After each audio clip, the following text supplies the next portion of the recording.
Hello everyone and welcome back to another album review. And in this video I'm going to review the double album from Princess Nokia, Everything Sucks and Everything is Beautiful. Princess Nokia is one of my favorite current female rappers, and in 2019 she had a pretty silent year. She just released a few tracks here and there, and Princess Nokia just made an extremely well debut with the 1992 deluxe album, which was previously released as an EP mixtape, and it was a pretty solid work with trap bangers and some works of East Coast hip hop vibe that were superb and really a very good album and definitely showing a very high potential. On this double album of Princess Nokia, we see two different sides, like as you expect from the titles. With Everything Sucks, you see a more sort of aggressive and darker side with more elements of like hardcore hip hop and cloud rap and more to the trap side of things with a bit more aggression and slightly more intensity. On the other hand, Everything is Beautiful is more laid back, going more into like pop rap and R&B while still having those classic elements of East Coast hip hop that you would see from Princess Nokia's music. Even though the two albums are different from each other, they definitely share some elements that are similar in one way or another, and it goes closer to some of the stuff that Princess Nokia would deliver in her 1992 project, which was definitely a varied and versatile album. None of them gets close to what Princess Nokia did with their EP, A Girl Cried Red. An EP where we saw Princess Nokia going into a sort of 2000s emo rap direction, which it wasn't necessarily bad. It wasn't something I was crazy about, but I definitely think I prefer this album more than the majority of people because this EP just got really bashed. It was considered a really bad work. I just find it to be decent. Both albums had some teaser tracks that were released in 2019, like Everything is Beautiful has the track Sugar Honey Iced Tea, and Everything Sucks had the track Balenciaga. Two tracks that I liked, but didn't really blow me away. I just thought there were some fine and decent tracks. So, with that being said, after all of this, let's get into each one of those albums separately. Starting with Everything Sucks, which is the more aggressive album, the one that goes closer to the trap oriented sounds, to the trap bangers, to a more hardcore hip hop style. And truth be told, there are some quite nice bangers here, but do not expect any one of those songs to hit as hard as Kitana or Tomboy because this is not the case at all. And none of the songs also has the beautiful aesthetic of the track Brujas. We still have moments that kinda go hard here, but the main issue with this project is that none of the moments has like this energy, this punch to it. And I would say that the production in this project is actually quite flat, which is also the issue with the other work, Everything is Beautiful. But getting into like the more aggressive and the darker side of Princess Nokia, I think that some of the instrumentals there could have been a better job to it. Some of the beats sound kind of basic, there could definitely have been more to it. Like I said, there are still some nice moments, and Crazy House, for example, is a very interesting song. It's one of the more out there moments out of this entire project, and it works really well for being highly intense, especially in the chorus, and being a really like crazy song with Princess Nokia's delivery being like batshit insane. The other two moments that managed to stand out in this short project were the tracks Gross and I Like Him. I think both of those instrumentals, while being kinda to the softer side of things and a bit flat, I think they actually work really well here. There are at least some nice hooks and Princess Nokia's delivery being great, which is something that it is mostly contained in the majority of this project.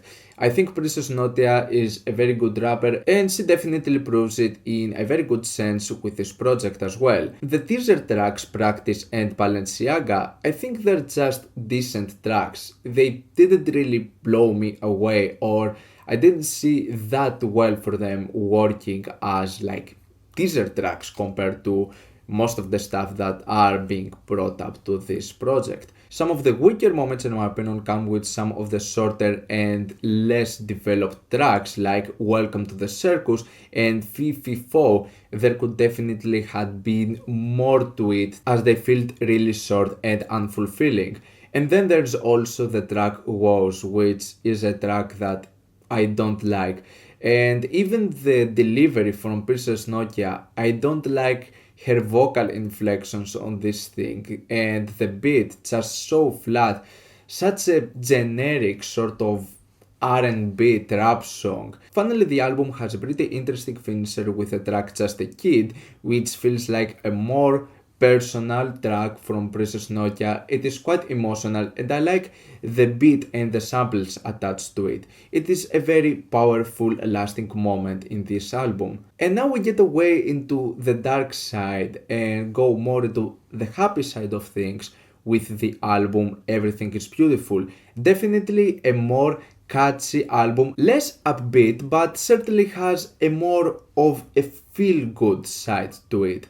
And the introduction with the teaser track Green Eggs and Ham is a nice introduction. I like the beat to it. It is a nice, short, kind of cute track. But Everything is Beautiful suffers even more on just uninteresting and very flat production. The elements of R&B and trap music feel like they're overused, and the beats, the whole melodies, they don't bring something that is even remotely catchy in some occasions, with tracks like Happy Place and Wasn't Sets being really flat and boring. My favorite moments out of Everything is Beautiful comes with the tracks Gemini and Wavy.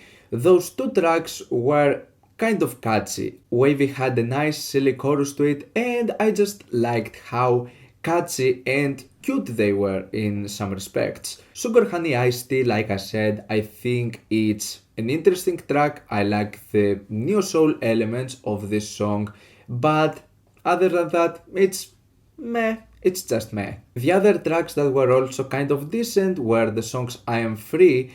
I kind of liked the chorus on this one, and the track The Conclusion goes a bit more to the more personal side of Princess Nokia. It has a spoken word vibe to it and the instrumental is decent. Getting though into some other moments with tracks like Soulful, Diadobo, Blessings and Heart, really just generic and poorly done tracks, both vocally and instrumentally. So in general, Everything is Beautiful actually contains some of my least favorite moments out of every Princess Nokia project so far. And I would say this gets even more flat and even more generic than what she did with A Girl Cried Red. At least I think that with this EP, Princess Nokia made a good take on this whole emo rap side of the 2000s. On the other hand, most of the tracks in Everything is Beautiful just sounds like a far weaker phase of lots of tracks that Princess Nokia has done better in the past with projects like 1992. This whole East Coast hip hop vibe with R&B and pop rap is something that we have seen in previous projects of her and done better. In this one, just the production just feels soulless in some occasions. And this is something that, like I said, it's also the main issue with Everything Sucks.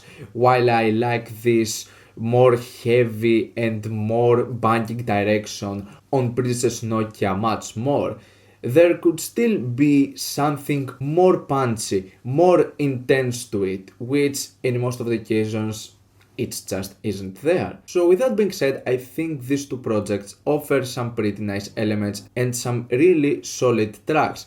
I like the contrast and differences from both Everything Sucks and Everything is Beautiful, while also sharing some of the elements of R&B and pop rap music in both of the projects with some trap instrumentals. But as far as Everything Sucks is a quite decent project, Everything is Beautiful, on the other hand, it's not that great. It's actually one of the weaker moments out of the entire Princess Nokia catalog. Her rapping ability is still there. She has a great voice and also a great delivery, with the exception of some tracks where I don't know what she was thinking. But she definitely needs some more out there and better production in the future.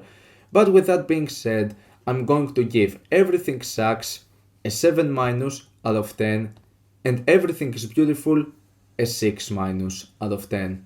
What's your opinion on these two projects? Like them? Dislike them? Why? And what do you want me to review next time? Let me know down in the comments. Leave a like if you enjoyed the video, subscribe for more content like this. Thank you for watching, and I'll see you all in the next video. Goodbye.